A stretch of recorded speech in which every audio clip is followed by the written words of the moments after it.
नमस्ते। उम्मीद करते हैं कि आप लोग बहुत ही अच्छे होंगे।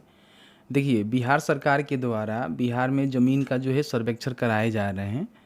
तो जो भी रैयत होते हैं जिनके नाम से ज़मीन है, उनको जो है कुछ बातों का ध्यान रखनी है, क्योंकि कई बार जब सर्वेक्षण होता है उस समय आपको पता नहीं होता है कि हमें जो है किन किन बातों का और किन किन कर्तव्यों का जो है पालन करना होता है, और बाद में कहीं ना कहीं आपको पछतावा होता है।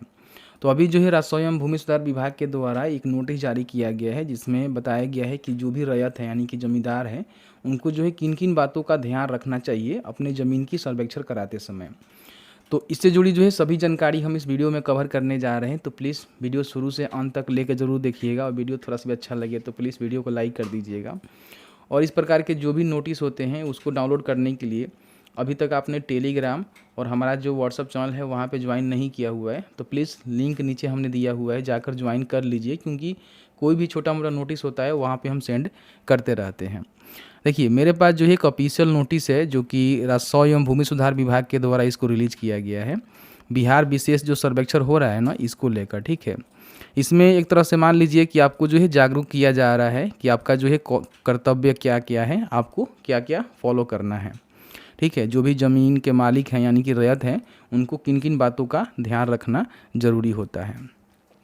सबसे पहले की हम बात करें तो इसमें इन्होंने बताया हुआ है कि जो भी किश्तवार या फिर खानापुरी के समय रैयत को यथासंभव ज़मीन पर उपस्थित रहना चाहिए।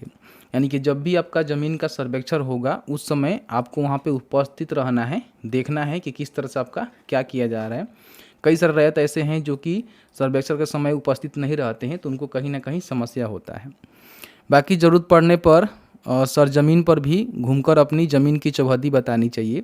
यानी कि जब भी सर्वेक्षण होगा उस समय जो भी आपका चौहद्दी वगैरह वगैरह है वो आपको ज़मीन पर रह के जो भी उस रिलेवेंट लोग हैं, कर्मचारी है, अफसर हैं, उनको आपको बतानी भी चाहिए, ठीक है। बाकी अपने ज़मीन की जो मेयर है उसको ठीक ठाक कर देनी चाहिए, और उसका जो भी सीमांकित है उसको भी कर लेनी चाहिए, क्योंकि सर्वेक्षण के समय में ज़मीन का जो मेयर वगैरह वगैरह है वो ठीक से रहता है तो अच्छा से आपका सर्वेक्षण हो जाता है, कोई दिक्कत नहीं होता है। बाकी ज़मीन का जो डिटेल्स होता है उसमें चौहद्दी के साथ जो भी प्रपत्र 2 होता है उसमें खेसरावार भरकर शिविर में आपको जमा करना होता है। यानी कि जो भी ज़मीन सर्वेक्षण का शिविर लगाया गया है उसमें जो भी आपका प्रपत्र 2 मिलता है उसमें चौहद्दी के साथ जो भी आपका प्लॉट नंबर है उसकी जानकारी भरकर आपको शिविर में जमा करनी पड़ती है। प्रपत्र 2 के साथ निम्न डॉक्यूमेंट आप यहाँ पे लगा सकते हैं। यानी कि जो आपका प्रपत्र 2 है एक तरह से मान सकते हैं कि स्वयं घोषणा है, आप एक घोषणा कर रहे हैं अपनी ज़मीन के रिगार्डिंग, ठीक है। यानी कि एक शपथ ले रहे हैं, ठीक है, जिसमें जमाबंदी संख्या की आपको जानकारी देना होता है। मलगुजारी रसीद की छायाप्रति आपको लगानी होती है, अगर है तो आप लगा सकते हैं। खतियान की नकल भी आप यहाँ पे लगा सकते हैं उस प्रपत्र के साथ। मृत जमाबंदी रैयत की मृत्यु की तिथि, मृत्यु प्रमाण पत्र की छायाप्रति आप लगा सकते हैं। आप सभी को पता ही है कि बहुत सारे ज़मीन जो है आपके दादा परदादा यानी पुश्तैनी के नाम से है, तो उस कंडीशन में उनका जो भी जैसे कि मान लीजिए किसी का मृत्यु प्रमाण पत्र बना हुआ है तो वो लगा सकते हैं, नहीं तो उनका कब मृत्यु हुआ है उसकी सन आप बता सकते हैं उस फॉर्म में। आवेदक सहित हित अर्जन करने वाले मृतक का वारिस होने का प्रमाण भी आपको देना पड़ेगा, ठीक है। और इन्होंने बताया हुआ है कि सक्षम न्यायालय द्वारा आदेश हो तो उसकी सच्ची प्रति भी आप यहाँ पे लगा सकते हैं। तो ये डॉक्यूमेंट जो आपको किनके साथ लगाना है, जो भी आप स्वयं घोषणा देंगे, प्रपत्र 2 भरेंगे, उसके साथ आपको ये देना पड़ेगा। बाकी रैयत अपनी वंशावली प्रपत्र 3 में भरकर संलग्न कागजात के साथ शिविर में जमा करेंगे। यानी कि इसमें जो आपको वंशावली भी देना पड़ेगा, जो कि सरपंच के माध्यम से आप बनवा सकते हैं। ग्राम कचहरी के जो सरपंच होते हैं उनके माध्यम से जो भी वंशावली होता है उसको आप बनवा सकते हैं, ठीक है।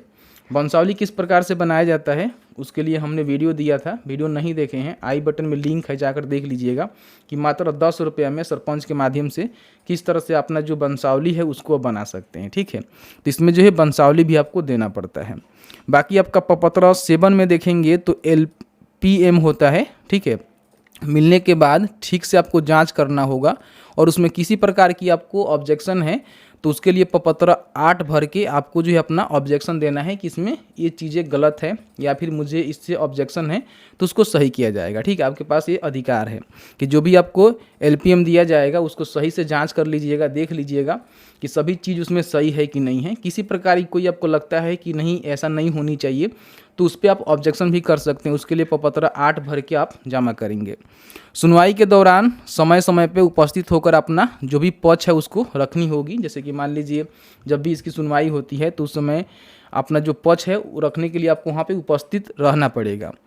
जो भी फॉर्मेट होगा उसका अधिकार अभिलेख मानचित्र की जांच कर ले, गलती हो तो प्रपत्र 14 में आपत्ति दायर कर सकते हैं। यानी कि जो भी आपको फॉर्मेट दिया जाएगा अभिलेख का, ठीक है, या फिर मानचित्र की, उसकी जांच आप जरूर कर लेंगे और उसमें किसी प्रकार की गलती लगता है तो आप जो है प्रपत्र 14 भरकर अपना जो ऑब्जेक्शन है उसको दायर कर सकते हैं। अंतिम रूप से तैयार अधिकार अभिलेख एवं मानचित्र का अवलोकन कर ले, गलत हो तो प्रपत्र 21 भी आप भर सकते हैं।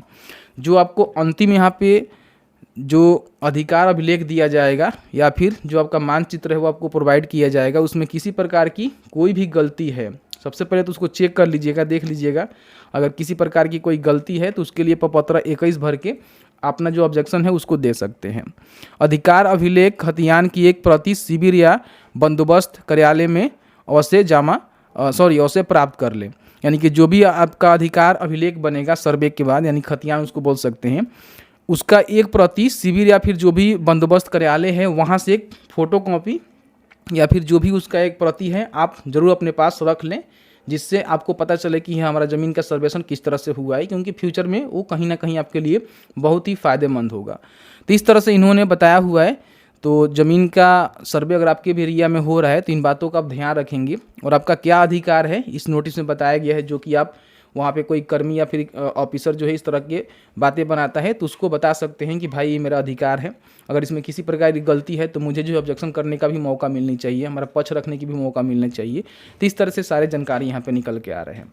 वीडियो थोड़ा सा भी अच्छा लगा है तो वीडियो को लाइक कर सकते हैं। इसे डाउनलोड करने के लिए आप EG2net पर जा सकते हैं, वहाँ पर आपको मिल जाएगा। और इसके साथ ही साथ हमने टेलीग्राम और जो हमारा व्हाट्सएप चैनल है वहाँ पे भी सेंड कर दिया हुआ है, वहाँ से भी जाकर इसको डाउनलोड कर सकते हैं। वीडियो देखने के लिए बहुत बहुत धन्यवाद।